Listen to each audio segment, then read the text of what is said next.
أعوذ بالله من الشيطان الرجيم بسم الله الرحمن الرحيم.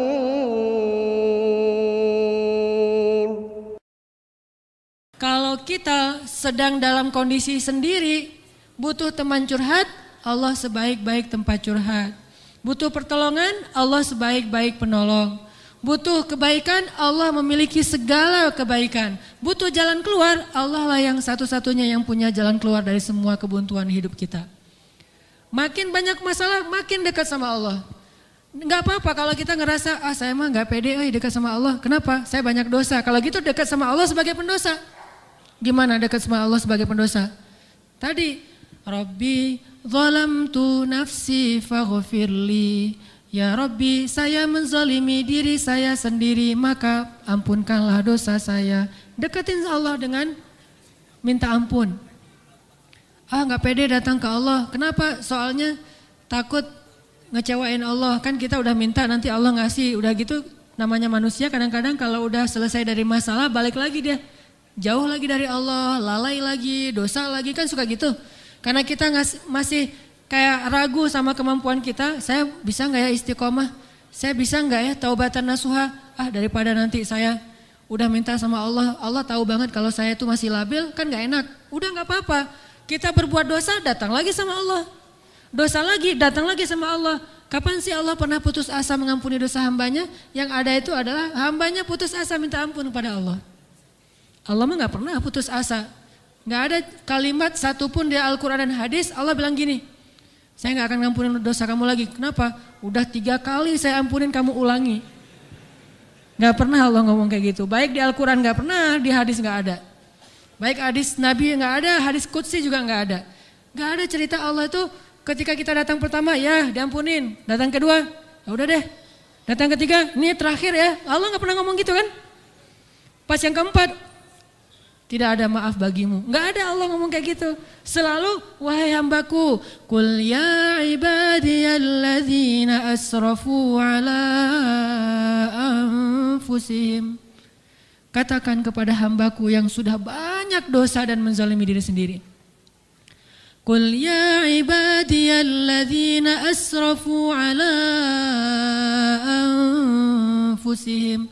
Allah tuh baik banget loh sama kita.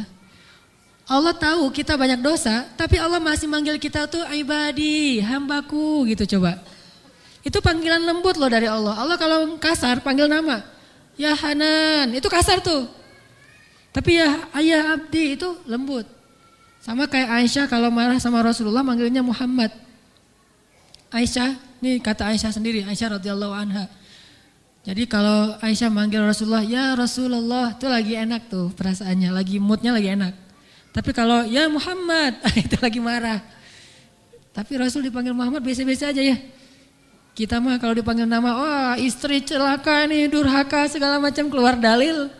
Nabi aja yang punya dalil gak pernah ngeluarin, kita yang gak punya dalil suka ngeluarin, kan aneh tuh. Hadis itu ucapan siapa? Ucapan Nabi kan? Ucapan saya apa ucapan Nabi? Lalu kenapa saya lebih sering mengeluarkan hadis itu daripada Nabi? Kan aneh tuh.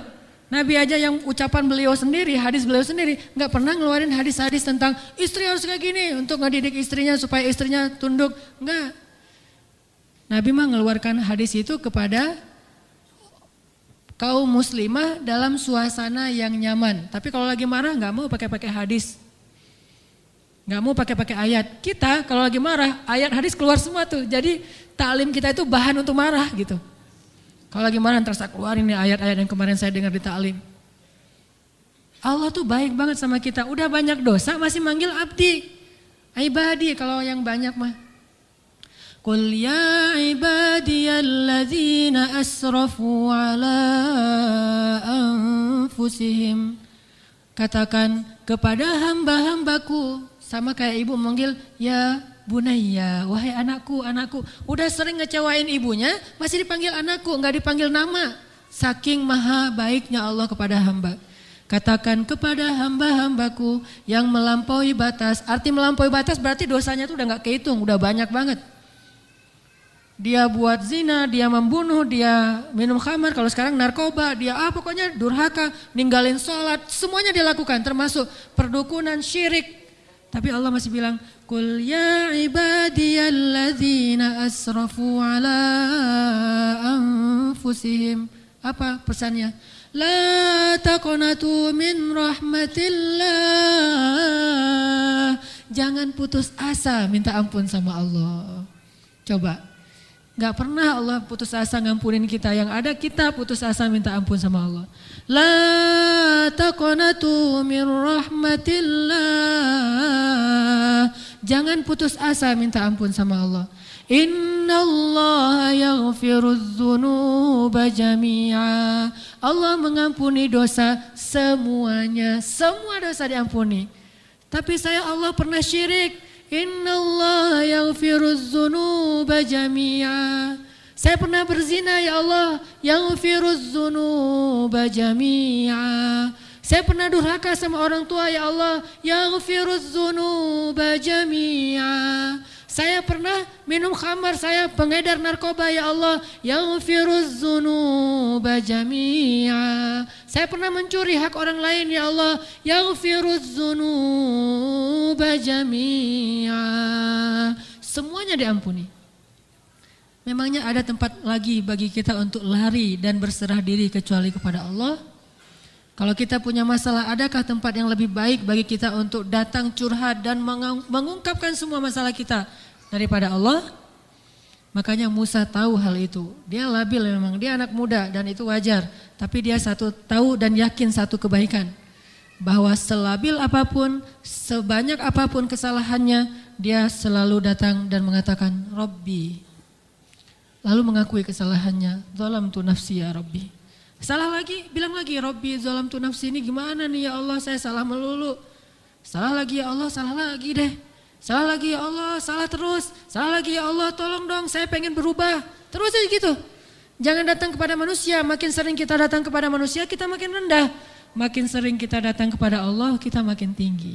Datang lagi, gimana cara datangnya? Enggak susah, datang sama Allah tuh enggak perlu dicari. Enggak ada cerita, Allah lagi lowbat, enggak ada. Kalau manusia kita japri, kita telepon lagi lowbat, dia enggak akan. Atau lagi enak-enak telepon, tiba-tiba mati teleponnya. Gara-gara kita teleponnya pakai WhatsApp call. Jadi kalau ada masuk telepon yang keputus gitu kan ya, cari yang gratis. Kalau ke Allah mah gratis dan enggak akan keputus. Call Allah mah gratis, tinggal gini doang nih. Jadi teleponnya di telapak tangan kita ini adalah gadgetnya. Gini nih. Tekan nomornya gimana? Tekan nomornya itu tinggal ngomong, enggak perlu ditekan-tekan. Ngomong aja, Robby, udah langsung terhubung tuh, kan cepat banget. Kayak ada telepon gitu ya, nama istri saya Sarah, sekarang dia ada di atas. Saya kayak misalnya saya mau nelpon istri saya, terus saya nyalain handphone, Sarah, halo, dia manggil saya Albi, Albi itu artinya kekasihku. Albi gitu kan, ada nggak telepon kayak gitu, bisa nggak? Ada ya, cuma jarang, saya juga nggak bisa nih, nggak tahu cara nyetelnya. Jadi kalau mau nelpon istri kita, istriku, langsung calling gitu, dan dia langsung ngangkat, nggak lama-lama, kita nunggu lama kok nggak diangkat-angkat, alasannya lagi kenapa sih nggak diangkat-angkat, maaf tadi lagi di kamar mandi, misalkan suka gitu tuh. Allah mah nggak ada cerita gituan, miss call 10, yang ke-11 baru diangkat, nggak ada tuh. Allah mah nggak ada miss call, nggak ada disconnect, nggak ada sinyal jelek, nggak ada habis pulsa, nggak ada kepotong sama call yang lebih berbayar mahal. Gak ada yang kayak gitu-gituan. Kalau Allah mah tinggal bilang, Rabbi, ya abdi, labbaik ya abdi, aku terima apa yang kamu butuhkan ya abdi, sebutin gitu. Allah tuh gitu, cuma kitanya gak mendengar dengan lisan, dengan telinga. Kita harus mendengar itu dengan hati kita. Kalau kita yakin, ana inda dhanni abdi bi, aku tergantung yakinnya hambaku, prasangka hambaku, gimana perasaan hambaku. Kalau kalian yakin aku mendengar dan mengijabah, aku pasti mendengar dan mengijabah. Kan gampang, Allah mah tergantung kita ya. Jadi jangan salahin Allah, Allah aja bilang tergantung kita.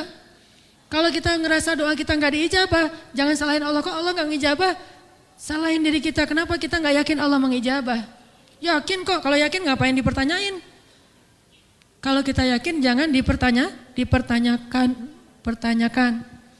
Karena Allah pasti tidak akan ngecewain hamba yang datang kepadanya. Itu tips buat para jomblo atau yang ngerasa jadi jomblo lagi walaupun udah punya pasangan. Ada orang yang punya pasangan tapi ngerasa jomblo, kesepian, kurang perhatian, kurang kasih sayang. Jadi yang jomblo, yang ngerasa jomblo, yang jomblo lagi, udah pernah tapi jomblo lagi. Kalau kamu yang merasa sendiri, kata Syekh Aid Al-Qarni, la tahzan, jangan sedih. Datanglah kepada yang maha baik yang tidak akan pernah mengecewakan kamu. Allah Subhanahu wa taala. Rabbi. Ayat berapa tadi? Udah ditutup ayatnya? Ayat 16. Terus perhatikan lagi ayat 17. Apa kata Nabi Musa?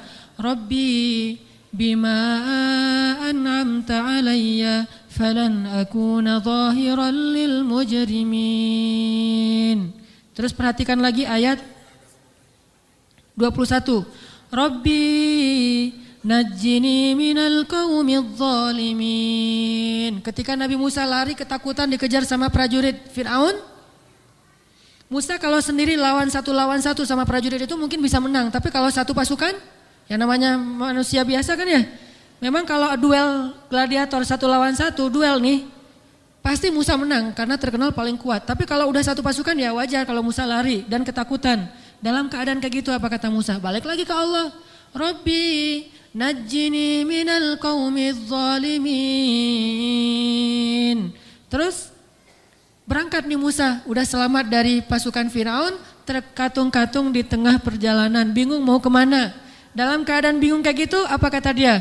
Asa Rabbi ayyahdiyani sawa'as sabil. Ayat 22. Semoga Allah membimbing saya ke jalan yang benar, jalan yang kebaikan. Terus aja Allah, Allah, Allah. Kalau kata Agim, Allah terus, Allah lagi, Allah aja terus. Gak berhenti-berhenti Allah, Rabbi ilahi. Perhatikan lagi ayat 24. Rabbi inni lima anzalta ilayya min khairin faqir. Pas Musa kelaparan di Madian itu sekarang Yordania. Pas sampai di Yordania, Nabi Musa membantu dua orang perempuan memberi minuman ternak. Lalu perempuan itu pergi, Nabi Musa gak diberikan upah. Mintanya bukan kepada perempuan itu, neng, ntar dulu, boleh pinjam duit? Gak ada kayak gitu. Neng, ini gimana nih? Saya udah capek-capek nolongin, masa gak ada terima kasihnya? Oh ya terima kasih, masa cuma ucapan doang kan gitu ya? Enggak, Nabi Musa mah gak mau menghinakan diri sendiri. Ada masalah? Minta sama yang punya solusi. Robbi, saya fakir, saya gak punya apa-apa dan saya butuh makan, saya udah lapar. Tiba-tiba datanglah pertolongan itu. Setelah Robbi, datanglah pertolongan itu. Apa datang pertolongannya? Perempuan yang datang kepada Nabi Musa. Tiba-tiba dia ngejapri. Japrinya, Mang. Apa? Kayak Mang bakso. Mas, kalau di Sunda mah Mang kan ya? Kang, oh ya Kang. Kang, iya gitu. Mau ngomong apa gitu. Malu-malu kan malu-malu. Saya bukan gak ngerti bahasa Sunda. Lagi mempraktekkan malu-malunya. Kang, ini teh ayah saya mau ngundang Kakang ke rumah. Ada apa Neng? Ada selamatan. Kan bahasa Sundanya kan gitu ya. Saya mah pengen menerjemahkan ayat itu dengan bahasa kita. Mau ngadain selamatan. Alhamdulillah tadi ternak-ternak kami udah semuanya diberi makan. Dulu hebatnya orang dikasih makan ternak aja selamatan. Sekarang mau udah gimana aja selamatan apa disalah-salahinnya. Orang dulu sedikit-sedikit selamatan ngundang orang gitu. Ini hewan-hewannya udah dikasih makan. Alhamdulillah ayah saya pengen ngadain selamatan, pengen ngundang Akang. Oh boleh Neng, ayo jalan pulang ke rumah. Udah sampai di rumah, Nabi Musa nggak ada niat apa-apa, nggak ada maksud apa-apa, cerita aja karena nih orang ayahnya si cewek ini orang baik. Ditanya, kamu siapa namanya Sep? Nama saya Asep. Nama saya Musa. Oh, perasaan nggak ada ya orang Sunda namanya Musa kata ayahnya mah. Oh berarti ini salah negeri, ini mah negeri Madian, ganti deh pakai bahasa Arab. Ismake gitu. Jadi bukan bahasa Sunda. Nama kamu siapa? Musa. Kenapa kamu di sini? Cerita tentang perjalanan dia. Ayahnya nih orang yang bijaksana dan tahu gimana menenangkan orang. Udah nggak usah khawatir. Kalau di sini mah aman. Bahasa dia mah. Kenapa? Karena di sini bukan kekuasaannya Firaun. Insya Allah kamu di sini aman. Udah kamu bisa istirahat di sini. Alhamdulillah. Udah disuruh istirahat. Ayahnya masuk ke dalam. Pas masuk ke dalam, si Neng tadi manggil ayahnya. Bah, abah gitu manggil. Abah banget tadi. Abah, ini Neng ada yang mau disampaikan. Oh apa Neng? Abah kan butuh pekerja, kan gak susah tuh kalau Neng sama adek berdua ngasih minuman ternak yang banyak. Pekerjain tuh, laki-laki itu kayaknya orangnya baik, si Akang itu teh. Oh, ayahnya langsung ngerti. Kalau si cewek udah nyimpulin tentang seorang cowok, itu berarti ada hatinya, ada perasaan, ada harapan. Nggak ngomong nikahkan saya dengan dia, itu kan vulgar. Orang dulu mah elegan, nggak ngomong kayak gitu. Apalagi sampai ngomong godain kita dong atau apalah. Bahasanya sindiran. Abah, itu laki-laki si Akang itu baik orangnya dan kuat. Pekerjakan dia di rumah kita. Ini kayak sandiwara radio. Terus ayahnya bilang, oh ya udah. Ayahnya bukan mempekerjakan, langsung ngerti kan? Wahai Musa, saya ingin menikahkan kamu dengan salah satu di antara putri saya. Salah satu itu artinya apa? Sok pilih. Itu arti salah satu. Kan luar biasa tuh. Terus Nabi Musa nggak bilang, boleh nggak dua-duanya Pak? Enggak, Nabi Musa mah nggak kayak gitu, nggak kayak kita. Kita mah kalau dikasih satu minta dua. Nabi Musa mah udah disuruh pilih satu ya satu. Cuma saya lagi nyari-nyari ini riwayatnya Nabi Musa cara milihnya gimana di antara dua orang. Biar jadi kalau kita lagi galau milih salah satu di antara dua orang, adiknya apa kakaknya. Milih kakaknya gini ya, milih adiknya gitu misalnya ya. Yang dipilih kakak apa adik? Coba cari nih, ini PR buat kita semuanya ya. Yang dipilih oleh Musa itu kakaknya apa adiknya? Soalnya kalau yang dipilih adiknya ini jadi dalil bahwa kalau ada orang bilang Pak Malik adiknya nikah duluan kakaknya belum, kan bisa jadi dalil kan gitu ya. Jangan nikah dulu soalnya kakaknya jangan ngelangkahi kakak. Tapi kalau yang dipilih kakak, ini mah bukan dalil bahwa harus kakak duluan. Mungkin kakaknya emang ngeklik sama Musa. Sok pilih mana di antara dua. Nabi Musa mah langsung milih kan. Yang tadi aja lah Pak, yang nganterin saya ke rumah gitu. Oh berarti kamu tadi di perjalanan memperhatikan, ini mah hiperbola saya. Udah kayak gitu dipilih nikah. Jadi kan setelah mengadu kepada Allah, Allah menyediakan yang paling baik untuk hambanya yang Allah cintai. Jadi kalau kita jadikan Allah sebagai mak comblang, itu sebaik-baik mak comblang loh. Minta sama Allah, butuh jodoh, minta sama Allah, ya Allah tingginya sekian. Kalau minta sama Allah jangan tanggung-tanggung karena Allah punya stoknya banyak. Kalau minta sama Ustadz mungkin tanggung gitu ya. Saya nggak mau minta sama Ustadz yang keren-keren banget, ntar Ustadznya pura-pura dia nggak mau padahal Ustadznya ada apa gitu kan, bahaya kan. Kalau sama Allah mah gampang, minta sama Allah, ya Allah tinggi sekian, kulitnya sawo mateng misalnya, atau kuning langsat, sawo mateng mah cowok, kuning langsat, rambutnya kayak gini, spesifik. Matanya itu apa? Belok. Matanya belok, matanya cekung. Matanya apa gitu, kayak bahasa hadis Nabi mah ketika ada seorang laki-laki melamar perempuan Ansor, Nabi tanya, kamu serius mau nikah sama cewek Ansor? Serius ya Rasulullah, kenapa? Udah lihat? Udah, soalnya di mata orang Ansor ada sesuatu kata Rasul. Maksudnya orang Ansor itu mirip orang Asia, agak-agak sipit. Sedangkan orang Muhajirin matanya lebar, sedangkan selera orang-orang Mekah itu yang matanya besar. Jadi perhatikan, lihat wajahnya, kan boleh melihat calon orang yang mau kita nikahin.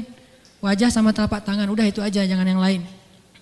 Lihat di foto, ini kayaknya ada editan gak ya? Lihat.